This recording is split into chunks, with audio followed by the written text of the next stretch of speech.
a story that's believable, or do you want the truth? What's going on? How much does our government know?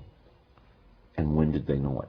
You were the interface between the government, or the military, and alien visitors. Would that be correct? That'd be correct. There's a price to pay when you start talking. And I don't want to go into that too much, because when you start reliving it, okay? I see. You have no idea what I'm seeing in my mind right now, just talking about the tip of the iceberg. 2 or 3 times I got out of the UFO field. But you want to tell you a little secret? You can't. There are people out there, and I'm one of them. It's not about money. God, I wish it was. We will be going out into the cosmos, visiting other solar systems, other planets outside of our own. But when we do this, it's going to be that we're going to have a spiritual heightening. In other words, we're going to have to care what happens to the other guy. Clifford Stone, I'm very happy to be able to interview you here today. And there's a great deal of respect for what you've done and for your courage in coming forward and talking about it.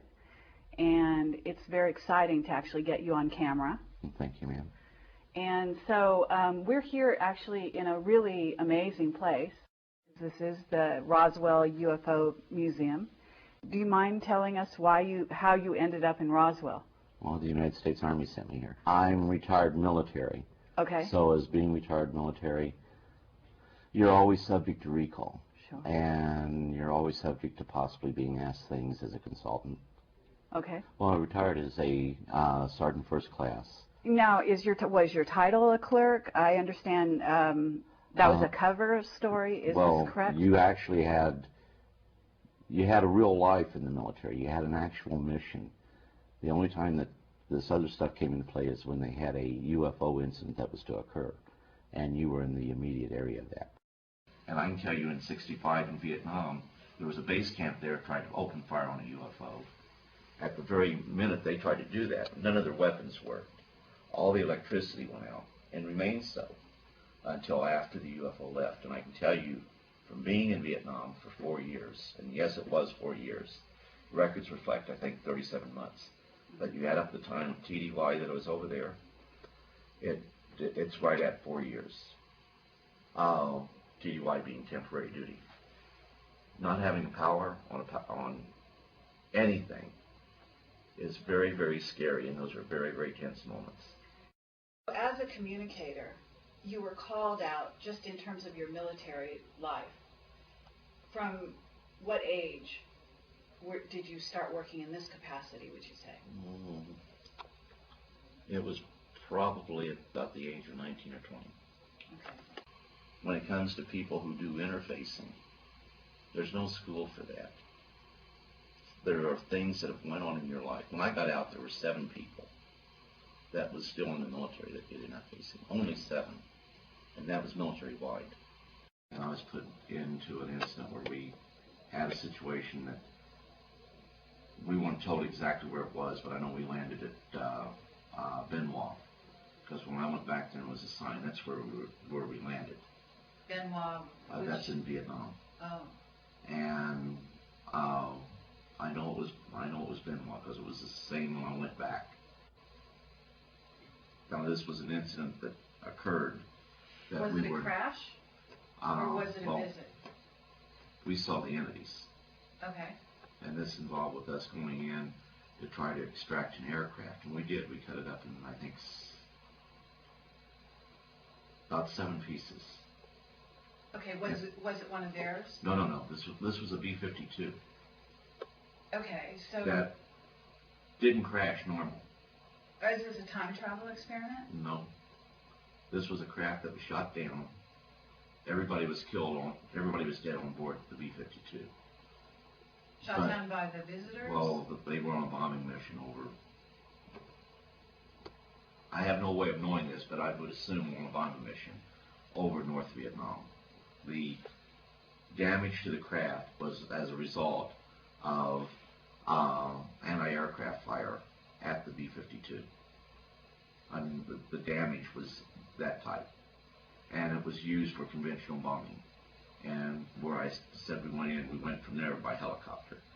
But it was just like some giant hand had grabbed the plane out of midair and just set it on the jungle floor. And that's what we were interested in. Oh. We didn't know, you're not told. When we got on the plane in the States to leave to go over there, we were told we were going to Florida. When we landed in Oakland, we knew we weren't going to go to Florida. But then you went ahead, you was given a little plastic bag. You had to cut U.S. Army off, you had to cut your name tag off. One thing you never do is take your dog tags off. We took the dog tags off. Every item that could identify you went into that plastic bag. That was held for us there at Benoit. But that was held for us there until we came back. But after the event occurred, they put me in this GP medium tent. There was a table there was a chair, there was a pad, there was, I think, a couple of pens, but I grabbed a pencil. And I was to sit there and just put down my thoughts. Okay. But anyhow, getting back to the tent, that's all that was there. I went ahead, went in, got bored, and I started to play games of tic-tac-toe. Went outside to smoke, took the paper with me, wadded it up, put it in my pocket. When they found that piece of paper, and remember, all it was on it was just little games of tic-tac-toe. Right. Immediately, the guy that I always called the Colonel was always there. He came and knocked the cigar out of my mouth and started to cuss at me profusely. What are you doing out here, and why do you have that? You can be shot for having that paper in your pocket. Why? It was classified waste. You didn't take paper in there. You took nothing in there. And everything was in there was to stay there. So everything that I wrote was immediately put into a briefcase, was taken out of there by special courier. And even though I wrote it, I was no longer cleared to see it anymore. Now, did you write things sometimes that you didn't even know you wrote? Yeah, you did. Oh. Like I can tell you right now, everything that I read, I can have a greater understanding of some of the stuff I'm doing. Paul can tell you I do a whole lot of stuff as far as downloading. But you know what? I don't have to read every page, but I'll scan every page. And while I'm scanning, through me they can pick up on everything that's there. And it's all old news to them. Sure. But they find some things interesting. And they'll find some things that are bemusing to them, because we're heading in the right direction, but we don't have the right I dotted. And if you know anything about mathematical formulas, we'll have things in reverse. But this right here sometimes scares you because you think, gee, is this a good, because you're being driven to do this. So it's fascinating that, you know, we don't think of Vietnam and during the war as being a time that we would be also dealing with off-world cultures. You know why? They truly were told to call them helicopters. You were in a war zone, so what you do is you go in and put old Occam's razor in there, and you eliminate to the lowest denominator. UFOs can exist. Let me rephrase that. UFOs is not a good term. Interplanetary conveyances cannot exist. So it has to be something very earthly.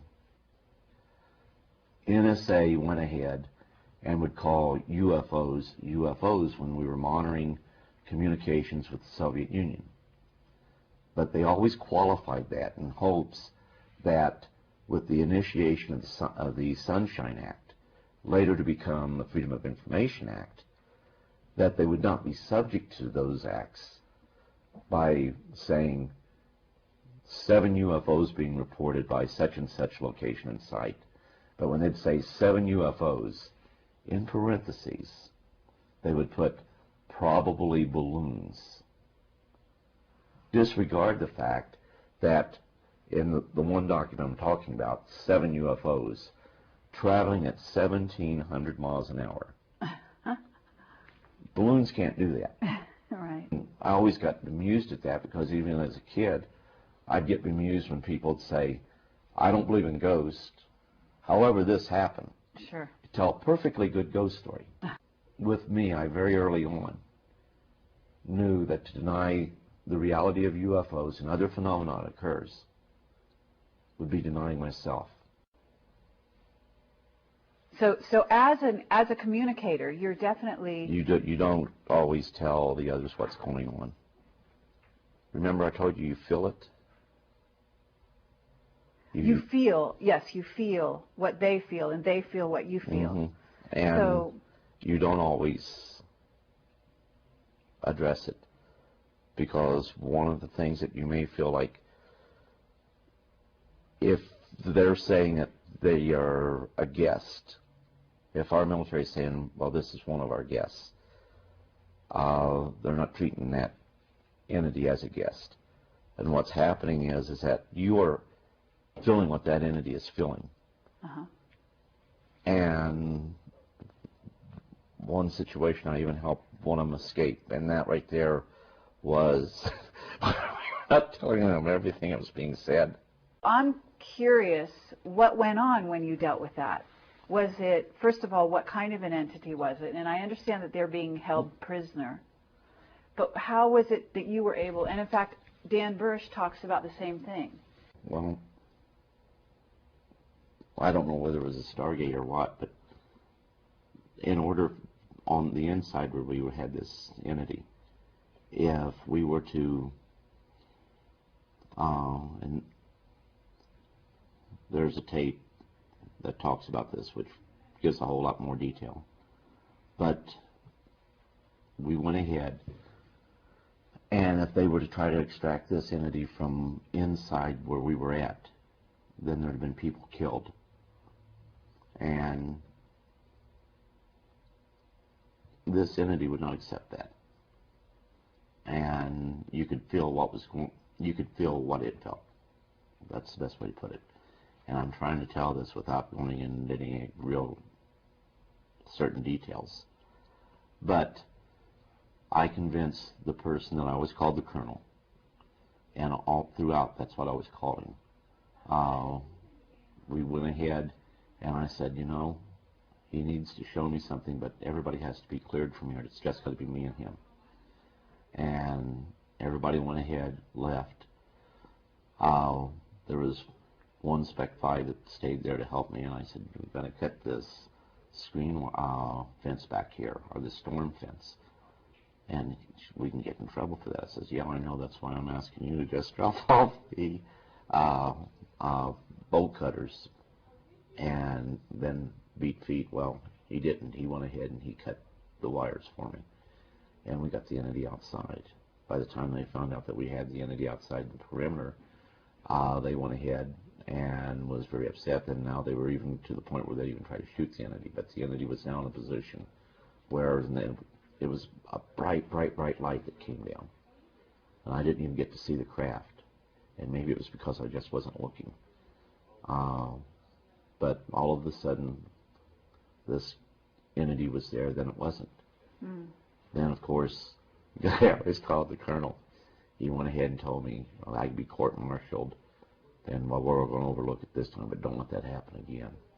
And, of course, I was chastising him. If they're supposed to be our guests, why were we treating them cruel and treating them as prisoners? As a matter of fact, even worse than prisoners. Mm-hmm. I have never seen either movie of the Manchurian Candidate. Okay.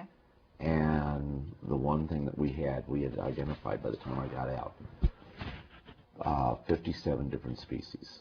And they were affectionately called the Heinz 57. I understand there's some phrase in one of those movies about that. Mm-hmm.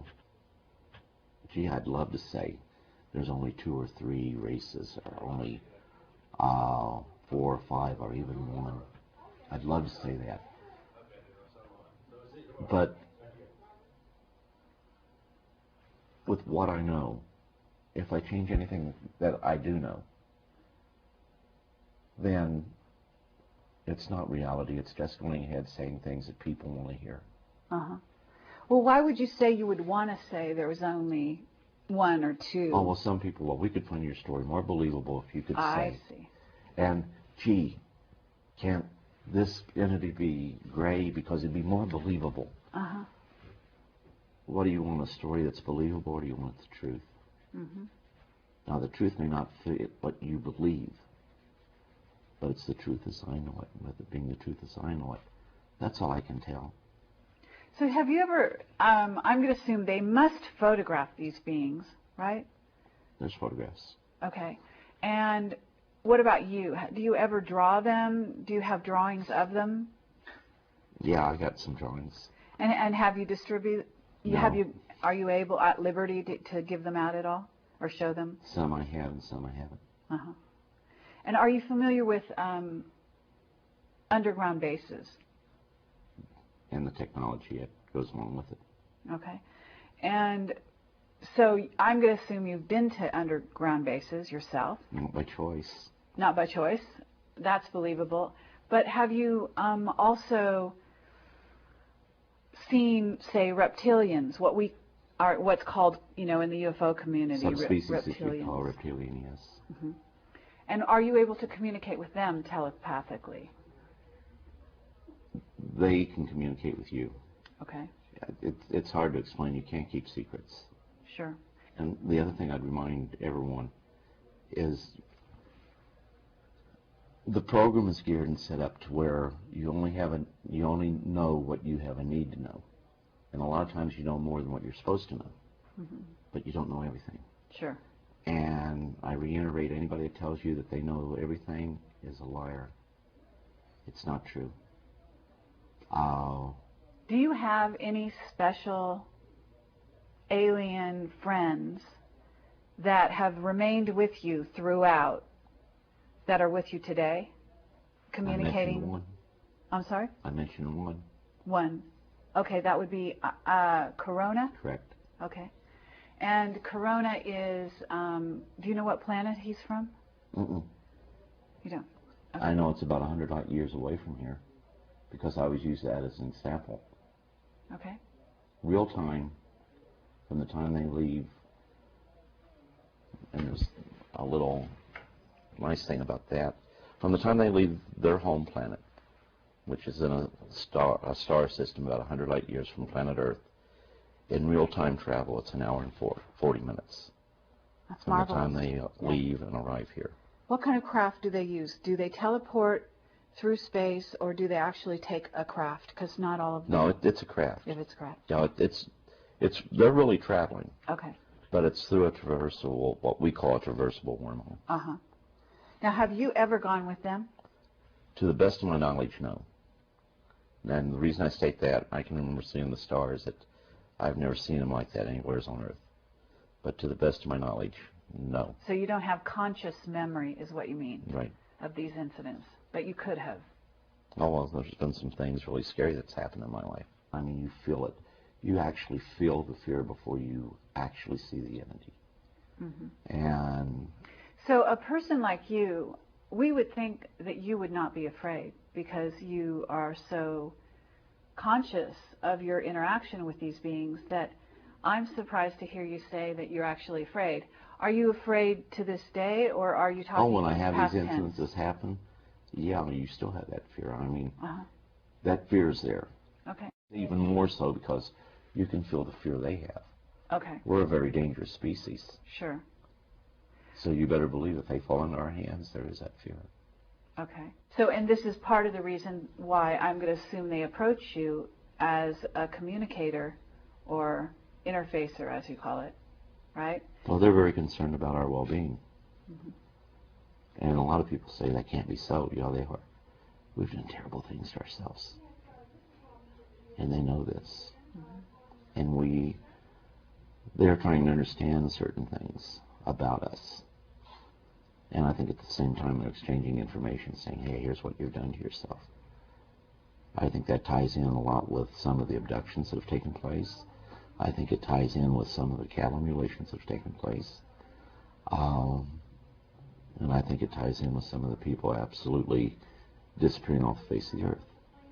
Okay, so there are people that are disappearing on a regular basis, right? Oh, yes. And they're going to other planets, they're going to off-world bases, I'm assuming?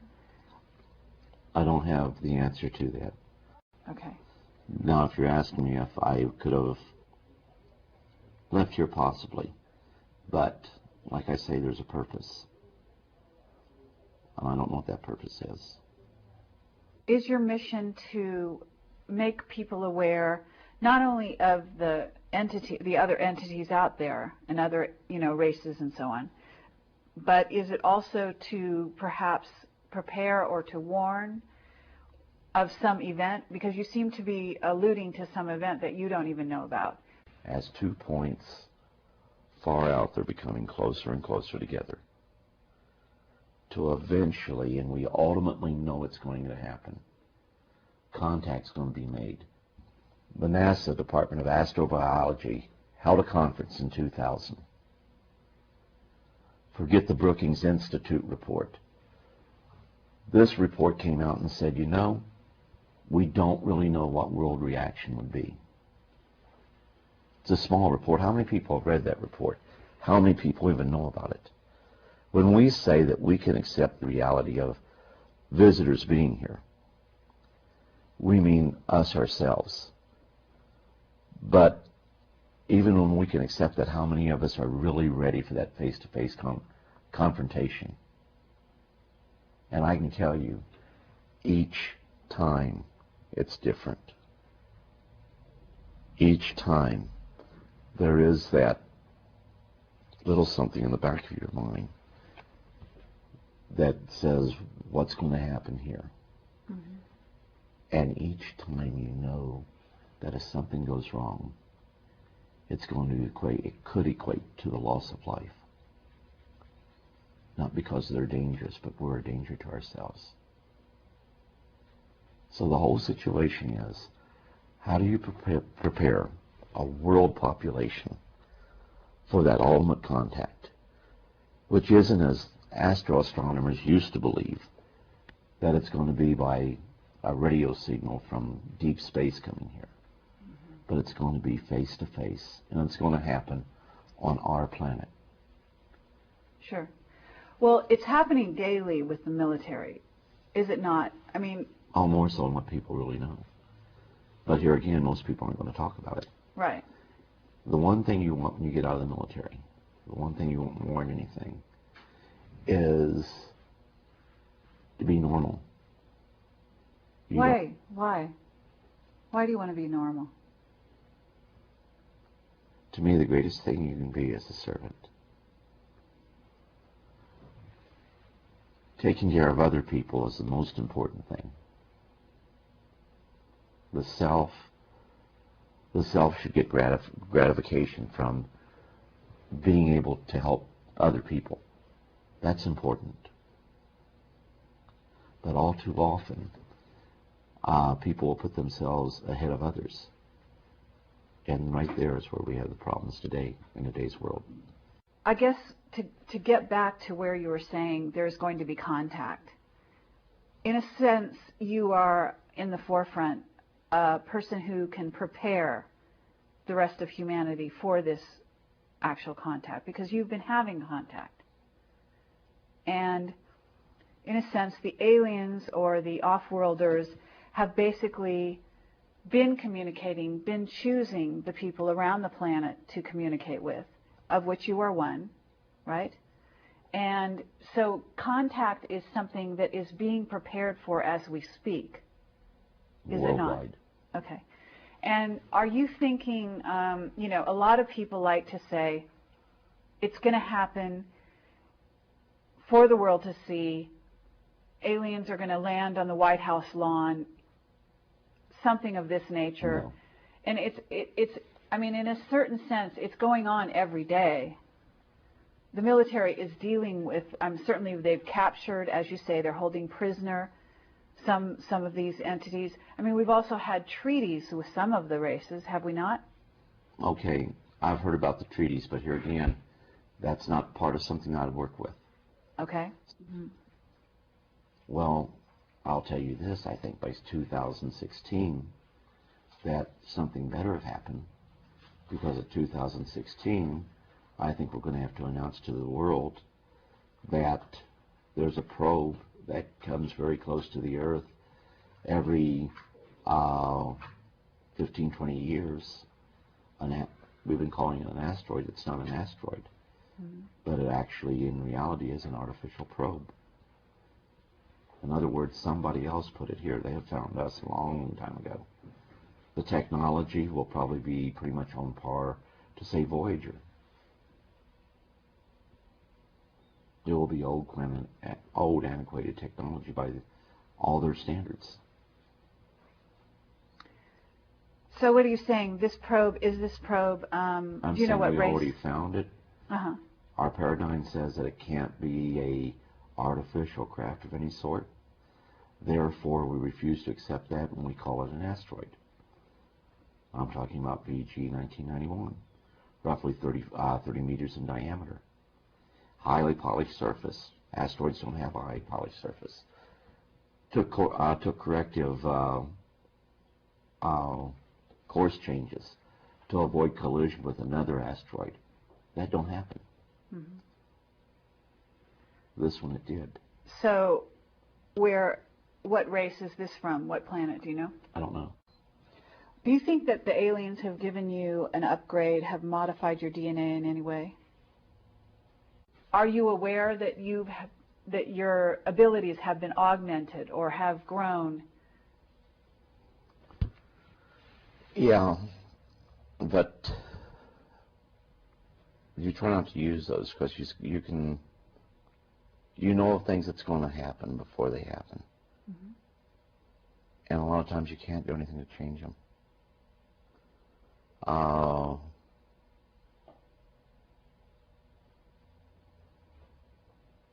Like I knew that, didn't know who, but I knew one of my kids was going to get killed on a motorcycle. And that's hard. I mean, before my son was killed, on the Wednesday prior to that, I knew that he parked the motorcycle in the back of the car. I knew I could go ahead, back up over it, and run over it a couple of times. But I also knew that the family would not understand that I did that to stop what was, let me rephrase that, as an attempt to stop what I knew was going to happen. So you're a precog. I mean, this is what they call a precog. You knew in the future before it happened, and that you were not able to necessarily change it or stop it. But there's a reason why things happen. I mean, you must agree. Oh, yeah. So, in a sense, that must be a peace for you, because it's not just that you know, but also souls know what might happen. Souls are aware. In other words, we're all aware when we're going to die. We may not know it consciously, but we do know, right?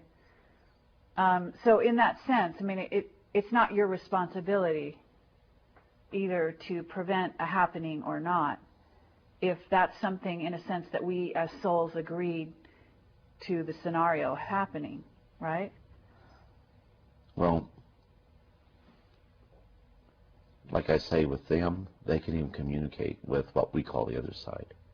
But even at that, given their advanced technology, there are still forbidden questions. Okay. I'm trying to avoid saying something here. Let's just say that with the death of my son, they helped me visit with him one time. Sure.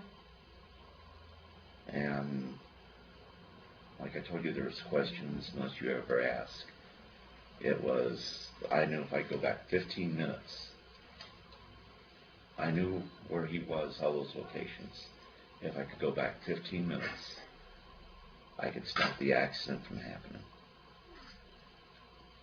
All I had to do was delay his movement anywhere along that 15 minutes for just a minute or so, and I would alter the outcome. But But once again, set break off. Here's our reality. Here you created that other parallel. And for some odd reason, it's not good to create that out of the parallel. And they know this. Mm-hmm. And also, it was pointed out that you cannot escape the reality of this time continuum that we find ourselves, because his death is reality to me in this time frame I find myself. The Second World War happened. I must return to the point from which I depart within that space-time. I'm not going to remain in the other one. And a lot of people, like they said the other night, you'd stay there. No, because it was pointed out to me quite clear. And I can't explain this. I couldn't go and debate it scientifically. But it's a natural barrier, which is why when time travel, when we discovered in our future, we're not going to find evidence of it being left any place along the line because of that natural barrier. We may even see them. We may sense them. We may even be able to interact to a degree. But nothing associated with the future tied with the day we discover time travel is going to be left in any altered reality. They say, okay, time travel hasn't happened yet because we would have evidence of it. There won't be any evidence left. And there's a natural barrier there. Mm-hmm. The whole situation is we are a part of something greater, more vast, and we're on an adventure. And we're part of that adventure. Mm-hmm. And we all play certain parts into that. But just like when you brought it up about they are us, and I said, he's heard me say this, which is probably he got a grin on his face when you said that.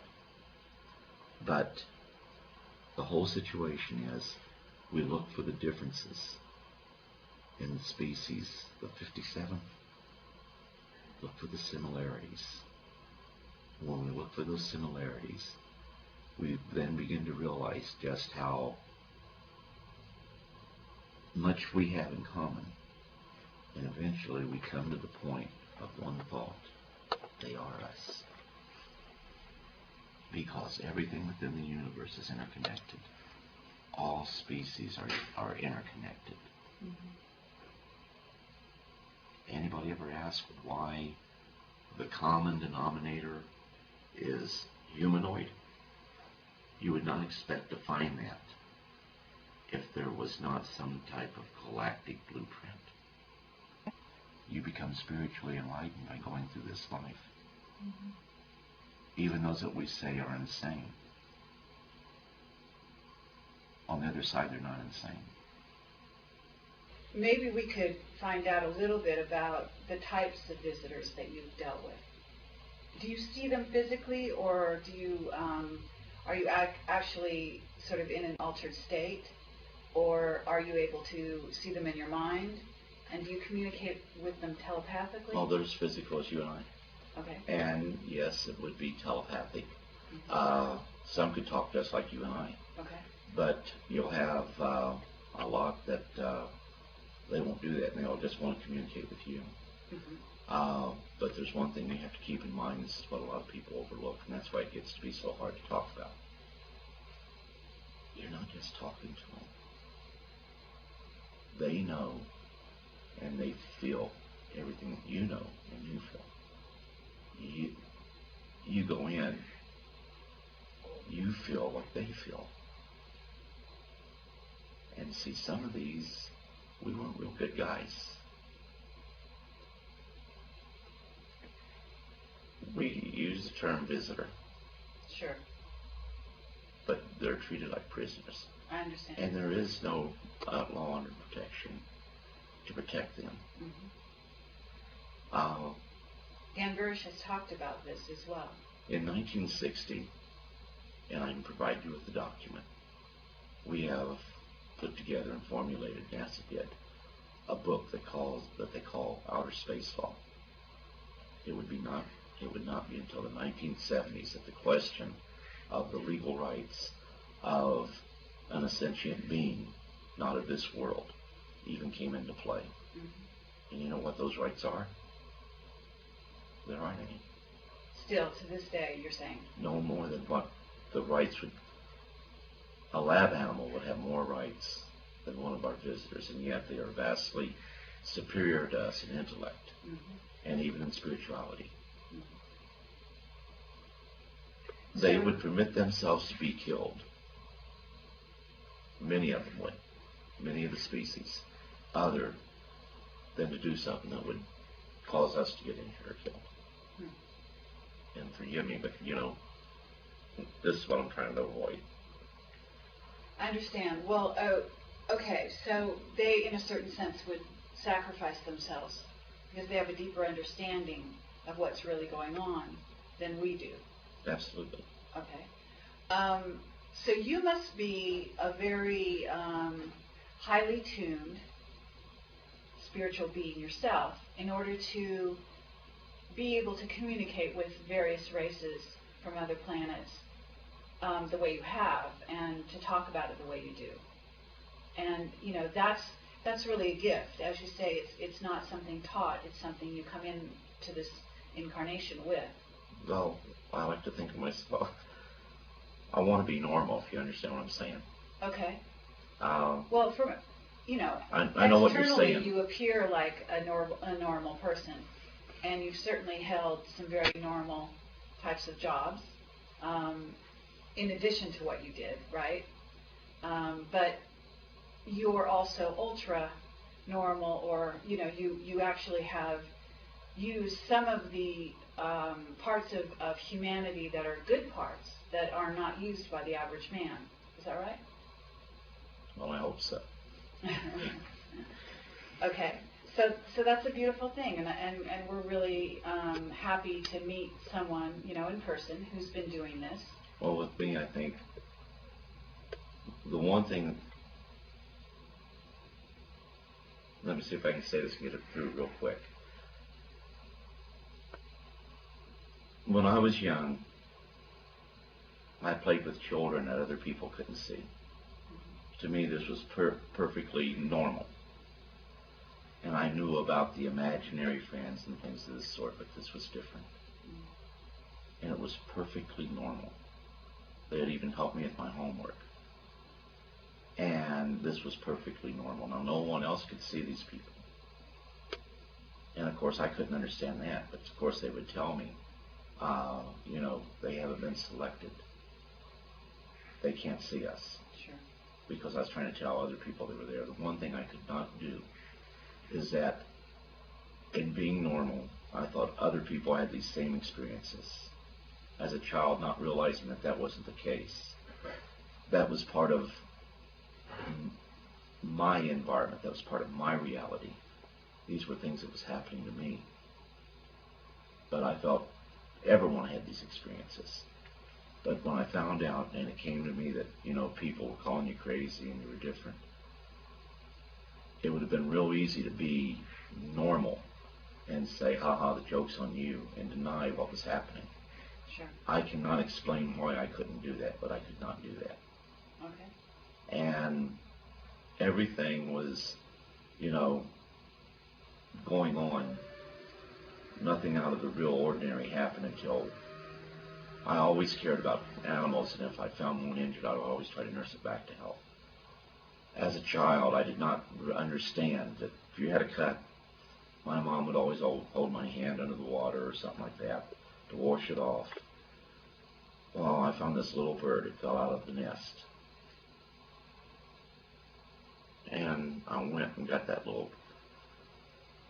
I'm trying to tell this without I went and got that little bird, and I held it under the faucet, not realizing that I was going to drown it doing that. The intent was to help it. I probably cried for over a week over killing that little bird. Immediately, for the first time ever, what I was calling children, I got to see how they really looked. And this one particular entity was, I always knew as Corona. I always told, I'm Corona, and that's with a K. Back at the time, I didn't even know how to spell Corona. And what kind of race, what would you term him, what kind of Well, being? people would love for me to say that he was gray, but he wasn't. He was green. And I mean, like a pastel green. But immediately he wanted to know, why did I feel what I was feeling? Okay. This was unusual. And immediately it was, why did I feel what I was feeling, but he could feel? Because he was more like a monitor with me. And so he has a natural empathic quality and abilities, and it appears so did you. So it went both ways, if the telepathy goes both ways. I'll carry it even a step further. We see our visitors as cartoon characters. They have cultures, they have societies, they have families, they have loves, they have dislikes, they have likes. They can feel pain, and they can feel fear. So this was maybe your first, introduction into that world in a more personal way, right? It was the first glimpse, a shock, that these things go on, but not everyone shares in them. And so you never felt so alone. I can remember breaking down and crying, begging my mom and dad to take me to see a doctor, because I knew the doctor could make the monsters go away. I'm wondering if someone like you, one of 7, who is able to communicate with aliens, wasn't taken to a base on the moon or a base on Mars. Now, whether or not you remember it, because I don't know if they use techniques to have you forget certain parts of your experience. There are things that I have no idea of could have happened here on planet Earth that I have very vivid memories of, that I don't see. For example, have you ever heard of a coffee cup that's small, that you put coffee in it, and the coffee jar or whatever, it's not a percolator, golden color, cups for golden color, but you put the coffee in there and you can drink it, then it fills right back up. Now you see what I'm saying, and now you understand why I'm hesitant to talk too much about stuff like that. Okay. So that's really amazing. You have to admit, from the point of view of people that haven't gone to the moon and in a sense, or Mars. Here you are sitting talking to us, and yet you may have had experiences that are so far beyond our everyday experience on this planet. And you must be, there must be a level at which you would love to share those experiences. Oh, yeah. And sometimes I make mistakes, and I've let people see some things that I shouldn't have let them see. Because this is a part of something that is in my life that is I'm to do something with. Sure. And I don't understand that. I don't know what it is. That's amazing, because you've worked with this world since the 60s, so you're talking about 40-odd years, and you're still wondering what it is it's all about for you in terms of your destiny, in terms of what it is you're here to do in the future, I guess. Am I understanding you? There's something that is going to happen, and there is something that we're to be a part of. And I don't know what that is. You were starting in, like you said, the 1960s as an interfacer. Late 1960s. Okay. And I'm going to assume clear up to today, because you don't lose the skill. And if you're one of 7, you know, every once in a while they got to come knocking on your door. Well, they check on you from time to time. Okay. Visitors out there, different communities, they certainly know how to find you, where you are at any given time, and how to, as you say, see what it is you're going through.